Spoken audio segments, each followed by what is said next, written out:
नमस्कार। नारद संचार सकारात्मक सुर्खियों में आप सभी का हार्दिक स्वागत है।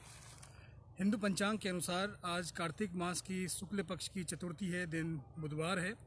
आज 18 नवंबर है, विक्रम संवत 2077 है। सूर्य देव और छठी मैया की उपासना का महापर्व छठ पूजा का आज से प्रारंभ हो रही है और आज नहाय खाए के साथ छठ पूजा के पहले दिन का आगाज हो रहा है। 4 दिन तक चलने वाली छठ पूजा रवि योग तथा गज केसरी योग में शुरू हो रही है और ग्रेगर कैलेंडर के अनुसार अंग्रेजी तारीख 18 नवंबर है, जो कि वर्ष का 322वां दिन है और साल में अभी 43 दिन बाकी हैं। 18 नवंबर के इतिहास की बात करते हैं तो परमवीर चक्र से सम्मानित भारतीय सैनिक शैतान सिंह का आज ही निधन हुआ था। और बंगाली सिनेमा के प्रसिद्ध अभिनेता और निर्देशक धीरेन्द्र नाथ गांगुली का निधन 18 नवंबर 1978 को आज ही के दिन हुआ था। भारत के प्रसिद्ध क्रांतिकारियों में एक बटुकेश्वर दत्त का जन्म 1910 में आज ही के दिन हुआ था। INS विराट को 1959 में ब्रिटिश रॉयल नेवी में कमीशन किया गया था।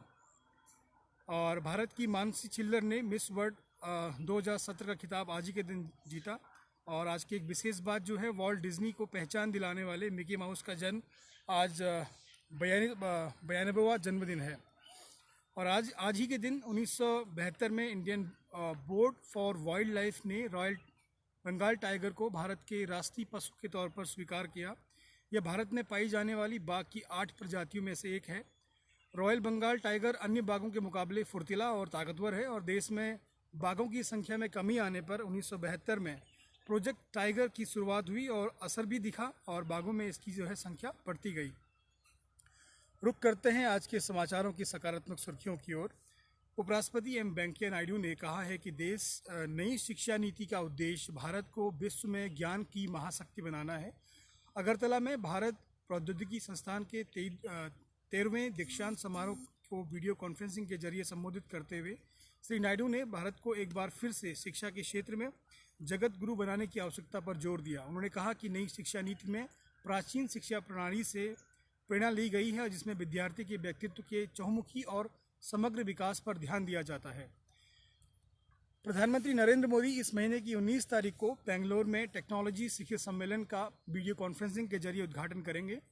यह शिखर सम्मेलन का मुख्य विषय नेक्स्ट इज नाउ यानी आने वाला हाजिर है। शिखर सम्मेलन में कोरोना महामारी के बाद विश्व की सूचना टेक्नोलॉजी और इलेक्ट्रॉनिक्स तथा बायोटेक्नोलॉजी के क्षेत्र में प्रमुख टेक्नोलॉजी और नव परिवर्तन के प्रभाव पर मुख्य रूप से चर्चा होगी। इसमें ऑस्ट्रेलिया के प्रधानमंत्री स्कॉट मॉरिसन, स्विस कॉन्फेडरेशन के उपराष्ट्रपति गाय पारमेलिन और अन्य कई जानी मानी अंतर्राष्ट्रीय हस्तियां भाग लेने वाली हैं। सतह पर आकाश से मार करने वाली क्विक रिएक्शन मिसाइल प्रणाली का ओडिशा में चांदीपुर तट पर स्थित परीक्षण केंद्र में दूसरा सफल परीक्षण किया गया। इससे पहले 13 नवंबर को भी इसका सफल परीक्षण हुआ था। आज का कल का जो हवाई परीक्षण उच्च क्षमता वाले मानव रहित हवाई लक्ष्य बंसी पर किया गया था।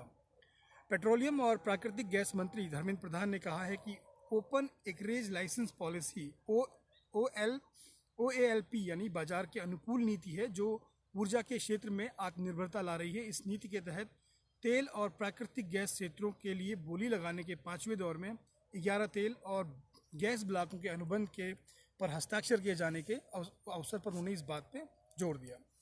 मालाबार अभ्यास 2020 का दूसरा चरण आज उत्तरी अरब सागर में आरंभ होगा। इस अभ्यास के में पहला चरण इस महीने की शुरुआत में पूरा किया गया। दूसरे चरण में अभ्यास में शामिल 4 देश ऑस्ट्रेलिया, भारत, जापान और अमेरिका के बीच जटिल प्रक्रियाओं के अभ्यास किए जाएंगे।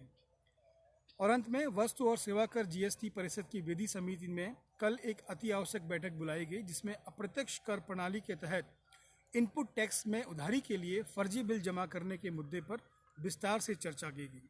आज के लिए इतना ही। कल फिर इस समय आपसे फिर मुलाकात करते हैं। तब तक आपका दिन शुभ हो, आप स्वस्थ रहें, मस्त रहें। नमस्कार।